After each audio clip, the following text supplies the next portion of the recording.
Laskum tinawag ka kapirutiak, or kapi mutiak minotaski. I'm thanking you all for walking on this land, this Treaty 6 land, Cree territory, and the land of my ancestors. You know, there was one part that they neglected to put into the introduction, is that I tell it as I see it.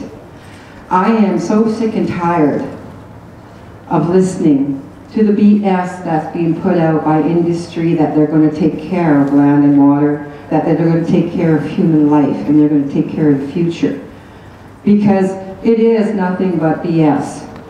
I have been taught to be quiet, gentle, demure, peaceful. I've been taught to be a mediator, and just a few minutes ago, apparently I scared a lot of people. Understand, I was coached in that. And the reality is, we are all coached. We are all brainwashed into believing that money is the power, and that profit margins need to be taken into consideration in all life. I remember a time of living off the land, and some of us still continue to do that as Indigenous people across this land that is now known as Canada. I was born here, I was raised here. My first 7 years were spent by the lake, Lesser Slave Lake. We did not have running water. We did not have electricity running to our house. We lived off the land. We ate the wild meat. We enjoyed it. We ate the fish out of the water. We harvested the berries. We harvested the various medicines to take care of our health. We did all that without money. We did all that because we had the skills and abilities to do so. I will never starve, because I will eat what needs to be eaten to sustain my life. The dependency on stores, the dependencies on products, the dependencies on instant gratification is destroying the values that make this land what it is, an amazing, beautiful place to live. You can yell if you agree with me. We are brainwashed into thinking, unless we buy the food that's government approved, government stamped, and sold in the store for a profit, that we are not eating healthy food. The reality is, food sources from our Mother Earth, whether it be animal, plant life, or other sources from the waters, are the foods that our bodies require. Last year I spoke to a youth who told me she doesn't eat meat while she ate a hamburger. And the other students looked at her and said, "But you're eating a hamburger." "Yes, it's from McDonald's. I don't eat meat." And I looked and I went, oh my stars, this is an Indigenous youth. She had no clue that she was eating the flesh of an animal. She said, I would never. And I said, but you are right now. The illusions that are created by having store-bought foods, and that is what is creating the methane that is being put into the air by the animals that are being produced, mass-produced, that are not being hunted, but are being penned and being placed in places where they're put for profit. And the idea is profit. It's not to do with anything about your health or your bodily needs. It's about profit. And they are a contributor to the methane that's being put into the air and contaminating. Yeah.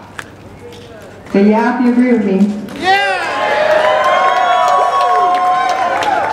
The other thing I thought about today was when I was gathering my medicines for this, and I always ask Creator, use me, speak through me. What is it that you need the people to hear? Because it's about value.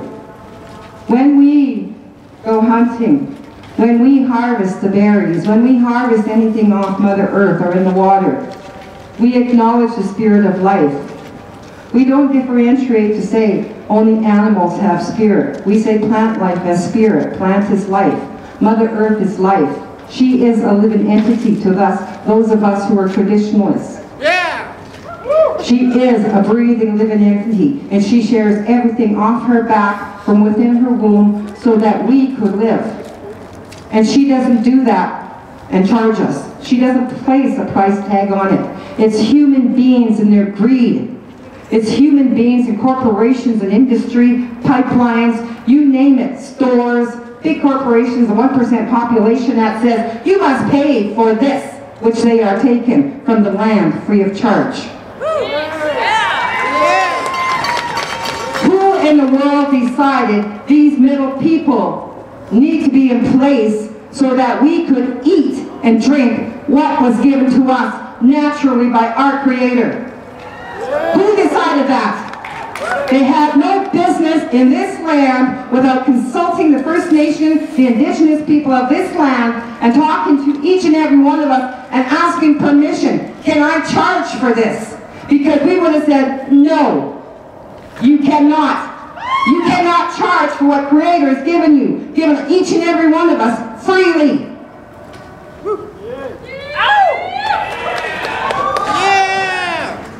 And we should be a little bit angry about that. We should be concerned that consumerism is destroying everything, from water, from plants, to trees, to land, to air, affecting the climate. We have cougars coming down from the northern regions, the mountains. In northern Alberta, where they've never been. There's elders calling me saying there's cougars in our hunting territories. I said, I'm not surprised. They're destroying the lands where they normally live. Where are they supposed to go? They're going to move south. You're going to see fish being destroyed. You're not going to have the fish. This is not just about climate. Everything has a ripple effect. If you're going to take something from the soil, put something back that is good for the people.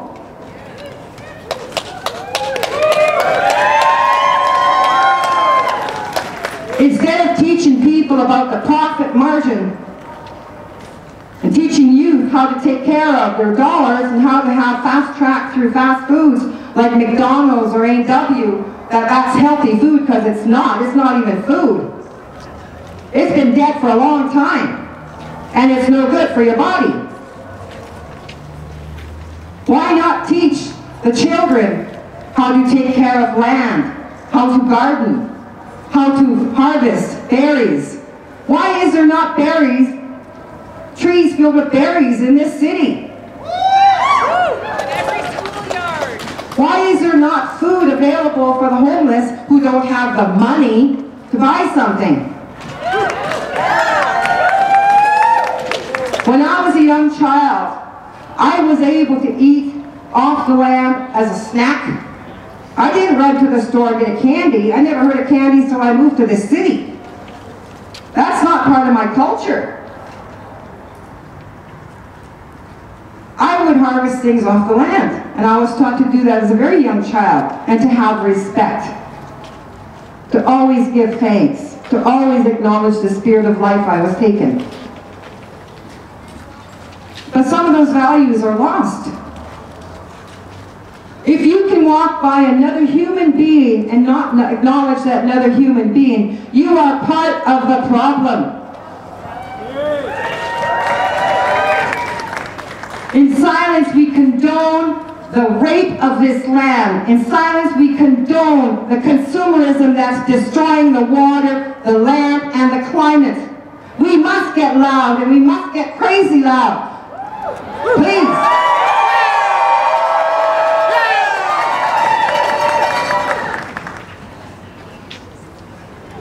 I'm very fortunate to have mentors who teach me how to speak loudly. It is not custom in my culture. Even the elders kind of cringe, going, oh my God, she's walking in. And I laugh. My mother couldn't read and write English. I was interpreter for her here in Edmonton when we moved here. I couldn't believe how people treated her. And I vowed I would never treat a human being like that, which is disrespect, to take away their dignity. A human being. And just because you wear a uniform, it doesn't give you entitlement to have power over. You're supposed to protect. And just because you make a lot of money doesn't mean you're worth more than another human being. It just means that you maybe have a hoarding problem and you're storing everything in your yard. Think about it. How much do you need to live? Really? What they're doing in northern Alberta is disgusting. The pipelines are disgusting. No consideration, not only for the human beings that are affecting up there in their traditional territories. They can't eat off something that isn't there. Sand is not part of our traditional territories in this province. When you look at the tar sands, the damage that's been done, larger than the size of the city of Edmonton, no trees, no animals, no water. Silently they did this. Silently, while people ran up there making money. Silently. Well, let me just give an example of what I think of that.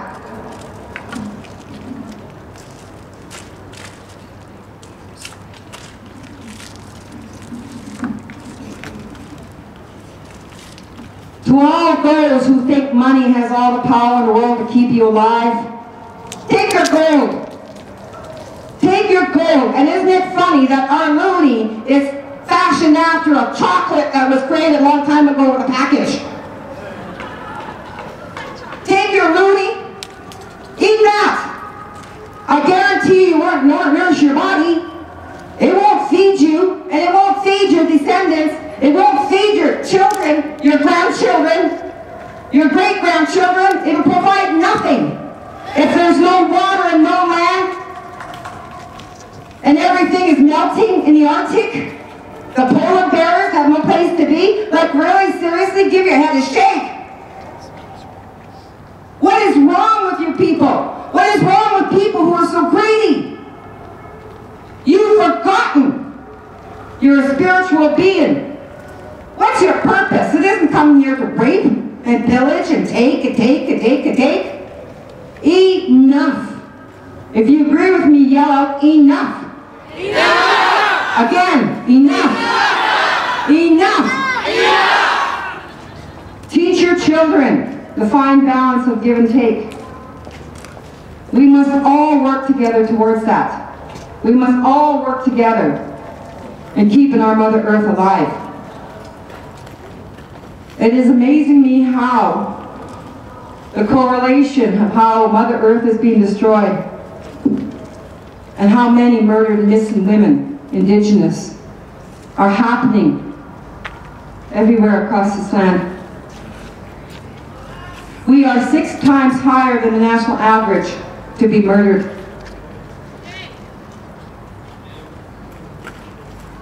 As an Indigenous woman who has daughters and granddaughters, great-granddaughters,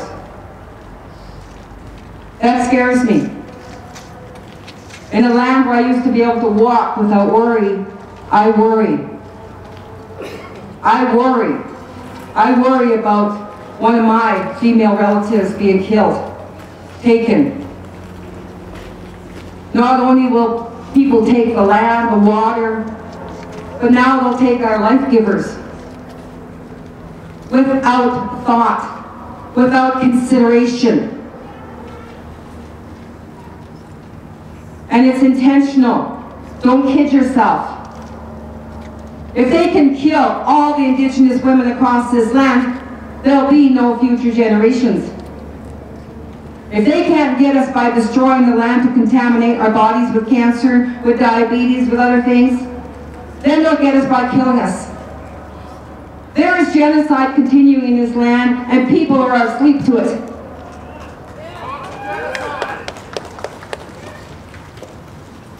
When will people listen? I would like to just stand for a moment or two to acknowledge the people who died in residential schools, who died in foster cares. The children. First they attacked the children. Now women are being attacked.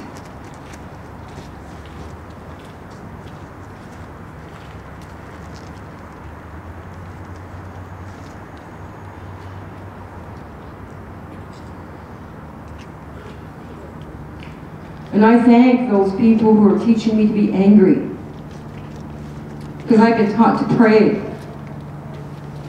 I've been taught to pray for those who are hurting others. Because they're hurting themselves.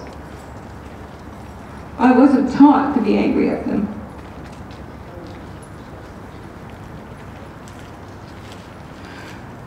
Indigenous people of this land, some people believe we're the spoiled children. Well, your belief is a myth. We're the dying race.